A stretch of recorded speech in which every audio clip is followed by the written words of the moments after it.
Ayun mga kasari, may escape doon sa harapan. Yun yung ating grocery delivery. At yung ating kabayaran ngayon ay nagkakahalaga ng 5,349.33. Ayun siya, bababa pa.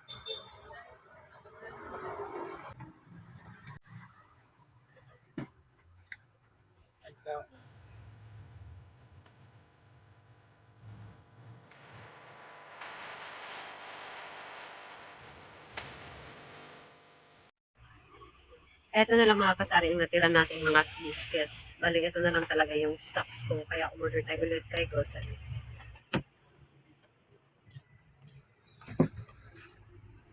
So, ito ngayon ang laman ng box.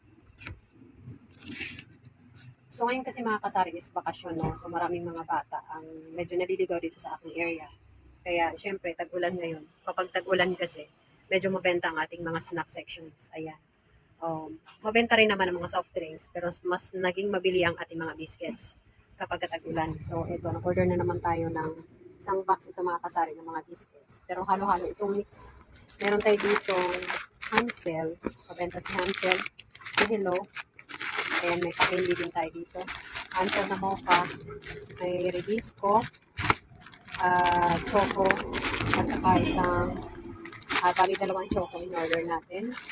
Meron din tayo dito pita. Ayan, sa mga kasari tayo, hindi ako masyado nag-order sa inyo. Pero marami tayong mga stocks dito. Ayan, ito may presto tayo dito na green. Ayan, order din tayo ng mga candy. Ayan. Tapos, cementos kasi mabenta sa akin. Cementos yung malaki.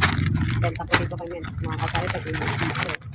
Ayan, marami tayong chupa chops kasi paminsan-minsan may mga dumaan ng mga foods. Marami tayong chukumani. Ayan, sa chukumani, ang bentahan ko dyan ay 150. So, ang puhunan natin dito ay 23 somethings. Oo, 23 something. So, kung 150 ito, meron tayong 20, 20, 20 pieces ito. So, aabot ko ng 30 pesos. So, 23 something. Meron din tayo more or less 7 pesos dito na gain. And yung ating mga birch tree. Ayan. At may na-discover ako mga kasari sa grocery. Yung all-purpose na Elina flour. Ayan. So, ang pangalan nito medyo saucy, no? Medyo saucy na paninda. Kaya, siguro maganda ito. Ngayon ko pa lang ito ipopromote sa aking tindahan. Ito si Ellie. Ayan. Unbleach all-purpose flour. Ayan. So, nag-try ako niya ng dalawa at 3 pack yan. Tago 1 half. So, ito yung naman natin. Yung iba. Ayan. Marami tayong mga birch tree. Kasi, ang linya natin sa itaas ay choco na lang yun ng birch tree na milk.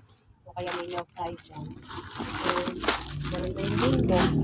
Tapos, mga kasari, marami pala akong kinuha na Del Monte. Itong Del Monte na to. So, kasi may plus yan. It's not my plus. Meron siyang discount kapag per bundle ang kinuha natin sa grocery. Ayan, so ito yun. Ayan. Bali, tatlo yan. Dalawang may bundle, saka itong secret na to. Ito ay hindi masyadong mabenta. Wala na silang bundle siguro na fiber. Kaya ang per piece na lang ang binigay sa akin. Ayan. Tapos, gumawa din tayo nito. Ito, ibenta ito sa si Bear Brand.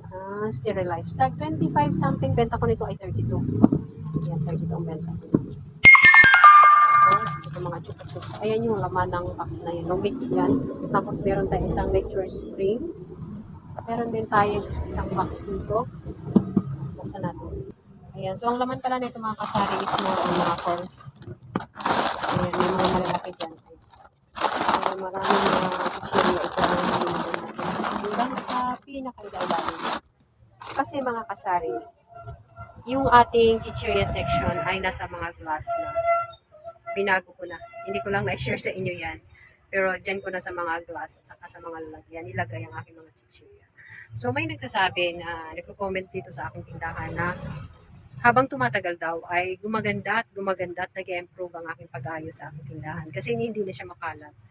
So meron na talaga siyang kahit maliit ang aking tindahan na ma-maximize ko yung mga pag-ayos ng aking mga paninda. So kasi mas magandang tingnan kung nandyan sila sa mga glass. Kung kayo naman ay walang glass, so depende sa inyo. Sa akin kasi is, may ano kasi dito mga kasari eh. Dito tayo sa may gilid ng kalsada at medyo mga songsi-songsi ang namimili dito. So, parang hindi sa kanila attractive kung nakasabit-sabit lang ang mga chichirya dyan. Kasi nga meron na tayong mga mini groceries na mga convenience store na mga kakompetensya. So, kailangan medyo pagandahin din natin ang ating ayos sa ating tindahan. So, kaya ito, nilagay ko na dyan sa glass. And so far, maganda naman, maraming namimili. Kaya, nag-order na naman ako ulit ng isang box ng mga pearls kay grocery. So, yun ang aking paraan mga kasama kung paano ko pinapalag ng aking tindahan kahit napakarami ko potensya. Ito, may isang box pa tayo dito. So, ko pa yun. At isa pang kinagandahan mga kasari, kaya kahit meron akong ahente, pero sa kay grocery ako kumukuha ng sigarilyo. Bakit? Kaparaan kung paano ko mas mabilis na napapalago ang aking tindahan ay nag-aabang-abang ako ng mga pa-promo, mga sales sa aking mga pinagkukuha ng mga ahente or pinagkukuha ng mga pamilihan.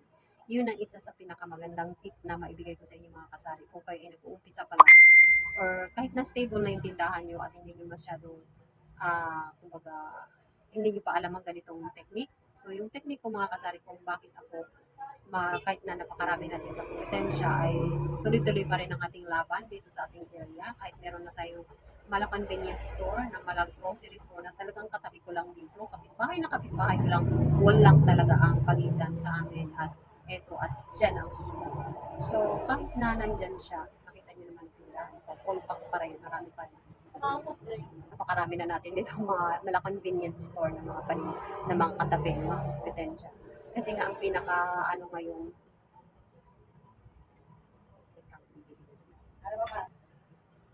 so ayan, putol-putol tayo mga kasari. So yun mga kasari, ano, sana pa tayo. Yan sabi ko kung paano ko ba, ano ba ang aking technique, kung bakit napapalago ko pa rin ang tindahan ko, kahit napakarami kong kompetensya dito sa aking mga katabi, nakakapamili pa rin tayo. So, ibig sabihin, kapag nakapapili ka pa rin, ibig sabihin, gumagana pa rin ang tindahan mo. So, iyon, no, nakapamili pa rin tayo uli. At nagpapasalamat ako dyan kasi kahit na may mga katabi na tayo dito, tinatangkilik pa rin tayo ng ating mga mamimili. So, yun ang aking naisip na kailangan pagandahin pa talaga ang tindahan mo para mapansin ka.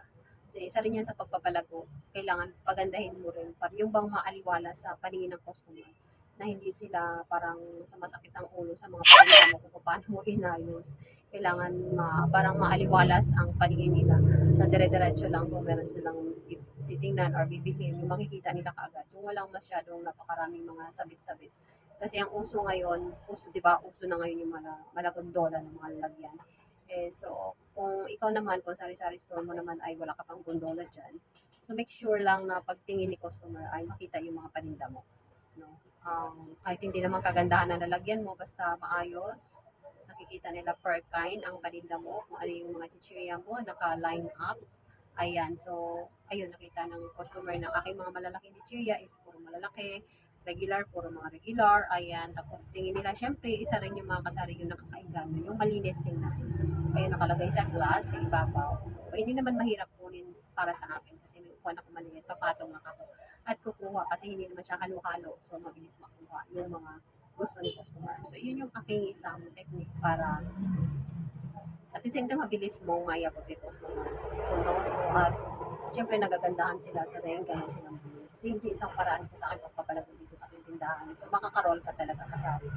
Pero kung yung tindahan mo naman ay tinatamad-tamad ka at hindi ka nag-aayos, so malayo ka sa paglago ng tindahan mo. Kasi ang lahat naman ng mga gusto mo sa buhay mo, kung pinagpapaguran mo yan at ginagawa mo, talagang mangyayari. Pero kung wala ka namang gagawin at ikaw ay nagtitindahan lang, basta lang dyan uupo at hindi mo inaayos yung mga paninda mo, so parang hindi ka rin mapapansin customer. Si customer kasi ay bitikulusa yan sila. Kung kita nila na masipag ka, maayos ka, na kumbaga maalaga ka sa negosyo mo, yung mga paninda mo inaayos mo, so parang nagustuhan nilang lumapit sa tindahan. So yun yung aking technique at paraan ko sa pagpapalago ng tindahan ko kahit na sobrang dami na namin dito, ito pa rin. At nangungupahan tayo kasari ka. Hindi lang proud lang ako sa amin dito dahil kahit nangungupahan, nakakakuha pa rin tayo. Kahit na marami kompetensya. At maganda pa rin ang ating bentahan. So yun lang aking share ngayong araw mga kasari. Thank you so much again for watching this video, and if you like this, paki-click ang ating subscription button and paki-like sa ating video. Thank you so much and see you all on my next video.